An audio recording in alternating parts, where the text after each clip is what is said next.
Hey guys, it's Cher, and today I'm going to be trying out 3 random products from BoxyCharm. As you might have learned in one of my recent videos, I just got a subscription to Ipsy for the monthly glam bag they send you. I've never had a makeup box monthly subscription before until I signed up for Ipsy. Ironically, I have a friend who is signed up for a monthly BoxyCharm box.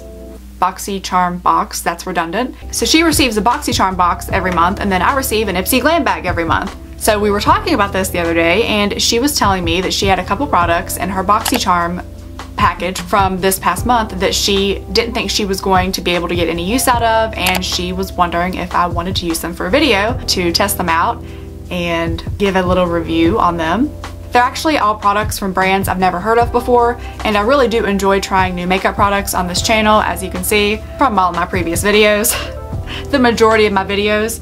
So the 3 products that she gave me are the Alamar Cosmetics Colorette Blush Trio.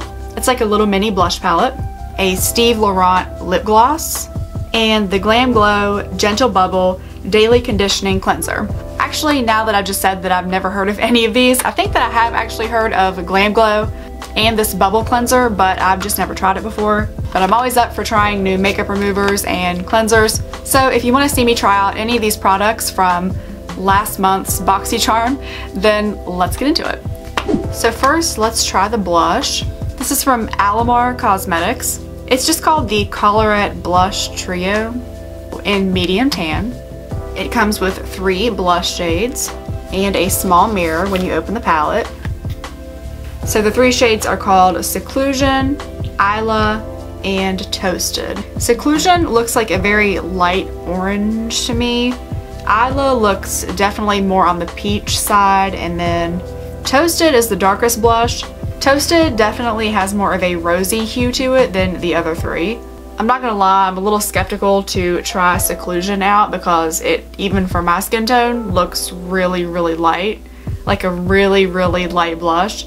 So I think that I'm going to mix Isla and Toasted, which are the 2 darker blushes, and see what those look like.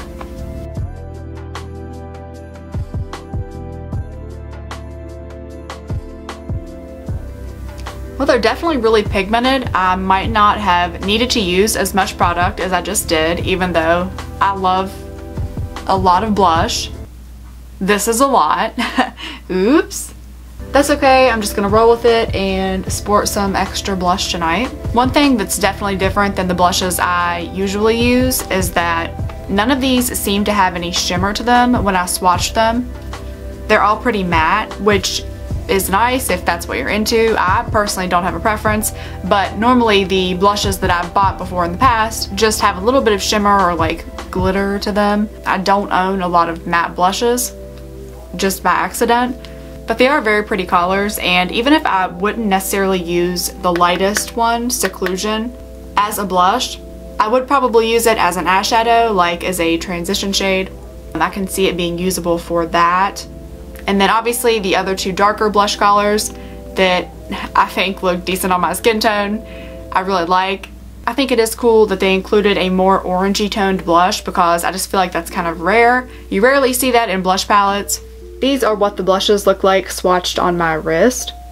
The lightest one over here closest to my wrist is Seclusion. It definitely pulls very orange on my skin tone. The second shade is Isla. It's very like bright peachy pink. And then the 3rd shade, the darkest one, is called Toasted. And I think it looks like a rose color. They're all very pretty. Even if I wouldn't necessarily use the lighter one for a blush color because it is just so light and very orange on me. Although if that's what you're into, then hey, I would definitely use it as an eyeshadow color, and then the other 2 blushes are in my range of colors that I usually use anyway for blush, so yeah, I definitely see myself getting some use out of this. On to the next product. This is the Steve Laurent. Sorry if I'm saying the brand name wrong. Steve Laurent Beauty, I think that's probably how you pronounce it. This is just a lip gloss in the shade Posh. So let's see what it looks like. Ooh, this is a pretty color. Okay. It kind of looks like a medium to dark shade of like a nude color. Maybe a little bit pink toned as well. I don't know, I'm not the greatest at describing colors. I've said that before like a million times, but I'm definitely not. It smells like cupcakes, which, okay, wait a minute. Conspiracy theory. Do all lip products just naturally smell like cupcakes or like sweet, like sweet dessert food items? I don't know, I feel like the last 3 lip products I've tried on this channel have smelled like cupcakes for some reason.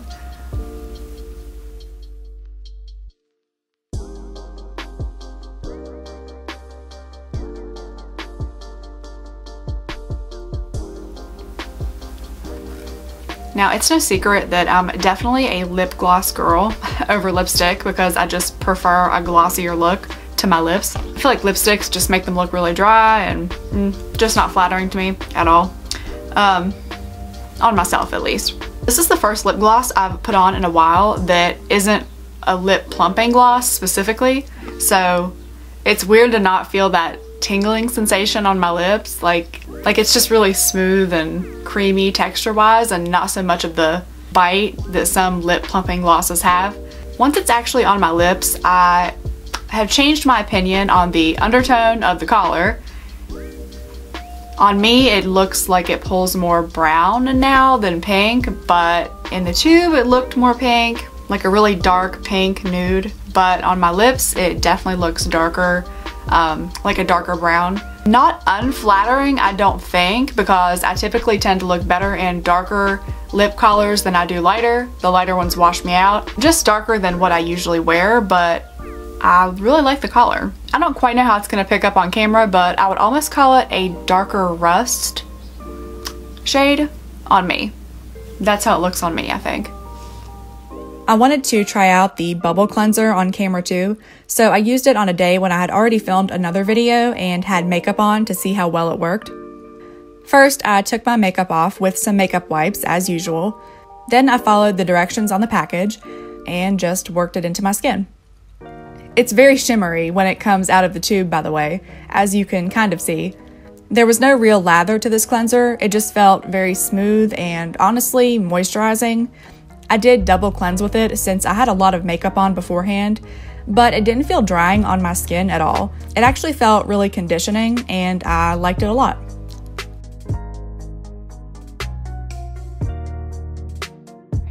Alright you guys, so those were the 3 products from last month's BoxyCharm package that I borrowed from a friend. Like I said in the beginning of this video, I don't have a BoxyCharm subscription. I just recently got an Ipsy subscription, but she had some products that she didn't want and I thought I would try them out for a video. They were 3 brands that I'd never heard of and I can see myself getting use out of all 3 products. So it's a win for me and I got a video of it. Do any of you guys have subscriptions to BoxyCharm or Ipsy? And if so, which one do you prefer? Like, which one do you think gives you the most product value for your money? The BoxyCharm products I just tried are definitely larger sized than the Ipsy products I tried, but I also think that the BoxyCharm subscription is a little bit more expensive than the $10 a month Ipsy subscription. I'm pretty sure it's like $20 a month, whereas Ipsy is only $10. Either way, I think it's great. Makeup comes to your door every single month. Everybody wins. Like I said, I did just start an Ipsy subscription and I do plan on opening up all of my monthly Ipsy bags and trying out all the different products that I get on this channel. I actually just got done filming opening and trying out the products that came in my first ever Ipsy bag from last month. So if you want to check that out, then I will put that right here for you to click on and also down in the description box below if you want to check that out. If you want to see some other videos of me trying out some different makeup products, you can also find that in the description box in a playlist that I have created of all of my makeup videos that I've done so far. There's a lot of them. If you guys liked watching this video and want to see more like it, then make sure you give it a big thumbs up so I know and I can make more. If you're new here, then subscribe to my channel down below and click the little bell notification so you know exactly when I upload a new video. You can find me on Facebook or follow me on Instagram. You can also find those social media links down below too. Thank you guys so much for watching and I will see you in my next video. Bye!